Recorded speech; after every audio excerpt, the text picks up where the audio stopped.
जी हां दोस्तों, बीजेपी कार्यकर्ताओं ने टीएमसी दफ्तर पर हमला कर लिया कब्जा। सत्ता मिलते ही तांडव शुरू। 4 बजे से क्या वाकई पलटने लगे नतीजे? स्वागत है आप सभी का। आप देख रहे हैं द राजनीति का विशेष सेगमेंट खबर और विश्लेषण। मैं हूं जबार खान। दोस्तों, क्या वाकई बंगाल में सत्ता परिवर्तन के लिए जो रुझान अभी तक दिखे हैं उसने टीएमसी के खिलाफ भारतीय जनता पार्टी के कार्यकर्ताओं को हिंसात्मक बना दिया है? आखिर टीएमसी के दफ्तर पर कब्जा क्यों किया गया? ममता बनर्जी के घर के बाहर तांडव क्यों मचाया गया? टीएमसी के कार्यकर्ताओं को काउंटिंग के बाहर क्यों खदेड़कर दौड़ा करके पीटा गया और पुलिस फोर्स देखती रह गई? ममता बनर्जी ने आखिर क्यों कहा कि हमारे कार्यकर्ता मतदान केंद्रों को छोड़े नहीं? क्योंकि अभी बहुत सारी 70 सीटें ऐसी हैं जिनके रुझान अभी जिस अंदाज में चुनाव आयोग दे रहा है, दरअसल वो ठीक नहीं, क्योंकि महज 100, 200, 400 वोट से ही लीड ले रही है बीजेपी। क्योंकि दोस्तों, अभी बंगाल में पूर्ण रूप से नतीजे नहीं आए। अभी ये सिर्फ रुझान है, इक्का दुक्का सीट को छोड़ करके। अभी ढेर सारे राउंड बचे होने की बात कही जा रही है, मगर अभी से बीजेपी ने कैसा उत्पात मचाना शुरू कर दिया। सबसे पहले ये वीडियो देखिए जो आपको हिला देगी। बंगाल में बारानगर में टीएमसी पार्टी दफ्तर पर हमला करके उस पर कब्जा कर लिया गया। कुछ इस किस्म की तस्वीरें इस वक्त सोशल मीडिया पर वायरल हो रही हैं। 23 सेकंड की यह तस्वीर बहुत कुछ कहती है।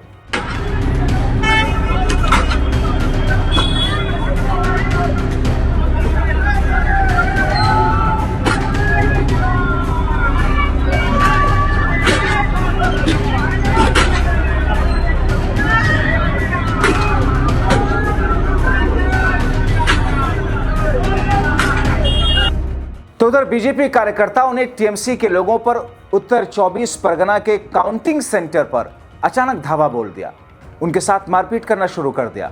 और हैरानगी ये तब है जब वहां पर केंद्रीय बल मौजूद है, कोलकाता की पुलिस, वहां पर बंगाल की पुलिस मौजूद है।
दोस्तों, ममता बनर्जी के घर के बाहर हंगामा और जय श्री राम के नारों के साथ में जिस तौर पर, जिस इंटेंशन में बिना हेलमेट के बाइक सवारों ने, भारतीय जनता पार्टी के कार्यकर्ताओं ने जिस तरीके से हंगामा किया, वहां रुक करके जिस तरीके से प्रोवोक करने की कोशिश की, और उस पर आप सुरक्षा कर्मी का जो रवैया देख रहे हैं, देखें पहले वीडियो आप देख लीजिए।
दोस्तों, आपने देखा किस तौर पर वो वहां जाकर, जबकि उन बाइक सवारों को ये करने की जरूरत नहीं थी, ये सिर्फ और सिर्फ उकसावे की स्थिति उत्पन्न करने या फिर एक तरीके से सामने वाले को चिढ़ाने की स्थिति उत्पन्न करने के लिए सब कुछ किया जा रहा।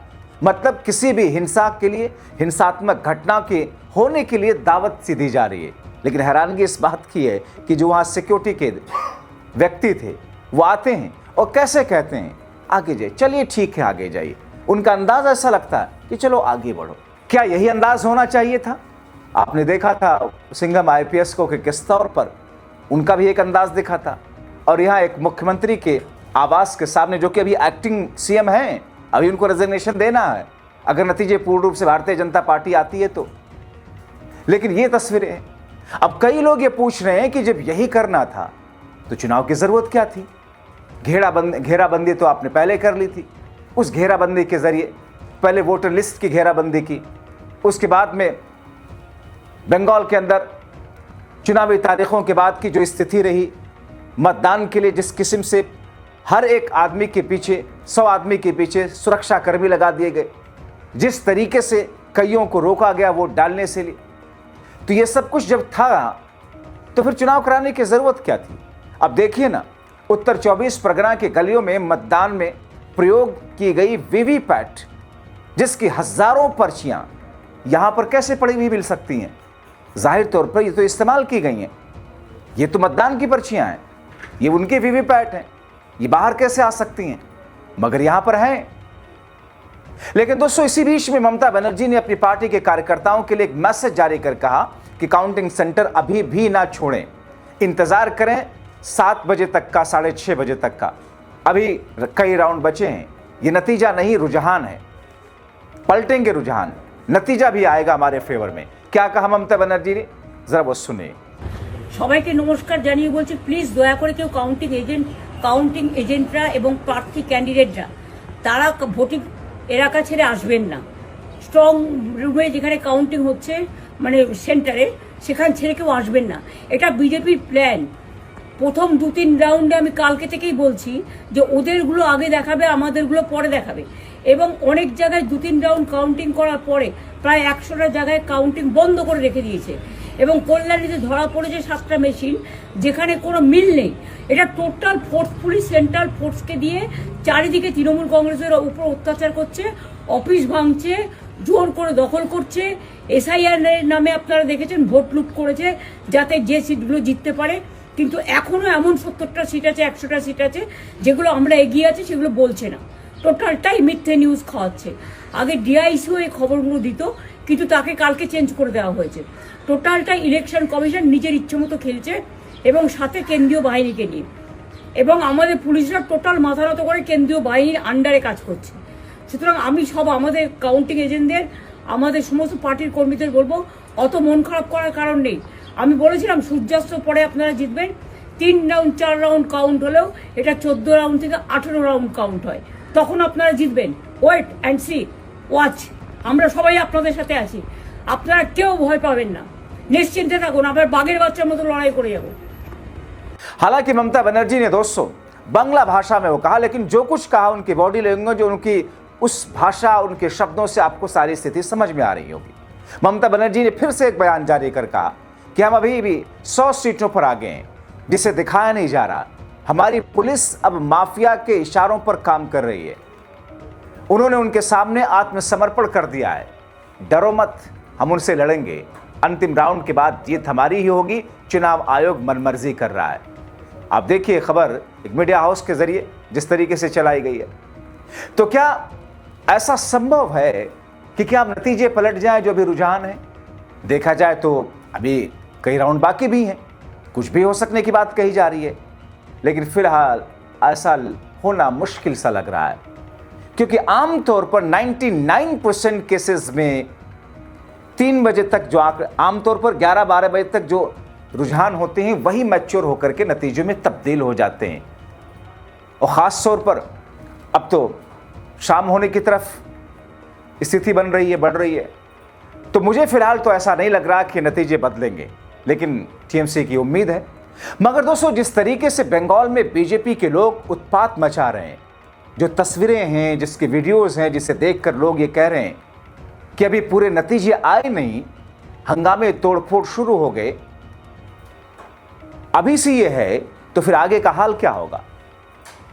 तो दोस्तों क्या कहें, भारतीय जनता पार्टी तो टीएमसी के मुकाबले यही कह करके आई थी कि साहब बहुत गुंडई है, लेकिन ममता बनर्जी की अपील की अभी डटे रहिए। उधर टीएमसी के सांसद हैं सागरिका घोष, उन्होंने ट्वीट करके लिखा उन्होंने भी कि बंगाल पर जरूरी बात, चुनाव आयोग बंगाल के सभी 293 सीटों के ट्रेंड क्यों नहीं दिखा रहा?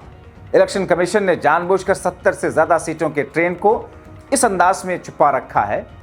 या उन्होंने लिखा कि अभी बहुत सारी सीटें ऐसी हैं जिस पर बढ़त का मार्जिन बीजेपी वाला बहुत कम है। कहती है कि चुनाव आयोग को सभी सीटों का रुझान जारी कर देना चाहिए। अब दोस्तों आगे क्या होगा ये तो समय तय करेगा, मगर बंगाल में क्या एक नई परिपाटी शुरू हो रही है। अब बीजेपी खेमा, उनके कार्यकर्ता हिंसा पर उतारू हो रहे हैं। जो टीएमसी पर बीजेपी आरोप लगाती आ रही थी कि साहब बड़ी हिंसा, बड़ी गुंडई, प्रधानमंत्री नरेंद्र मोदी हूं, अमित शाह हूं, चुनाव प्रचार के दौरान उन्होंने क्या कहा था कि टीएमसी के गुंडे कान खोलकर सुन ले, 4 मई को उल्टा लटका करके सीधा कर देंगे, आत्मसमर्पण कर दें, वरना हम ऐसा करेंगे। टीएमसी के लोगों को लेकर वो उन्हें गुंडे कह रहे थे। मतलब टीएमसी के कार्यकर्ता, टीएमसी के वोटर, टीएमसी के लोग गुंडे हैं, क्योंकि वो उनका कहना यह था कि टीएमसी के लोगों ने हिंसा कर करके लोगों को डरा करके चुनाव जीता, इसलिए हमने इतनी ज्यादा सुरक्षा व्यवस्था की है। तो जो टीएमसी पर बीजेपी आरोप लगाती आ रही थी, अब सत्ता दिखते ही अभी पूरे नतीजे नहीं आए, क्या वो खुद उसी पर उतारू हो गई? ये दोस्तों सोचने का मकाम है। सोचिए और इंतजार कीजिए होता क्या है, आगे आगे देखते जाइए। आपकी राय क्या है कमेंट बॉक्स में जरूर लिखें।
ভালো করে তাহলে পাথর ফেলছে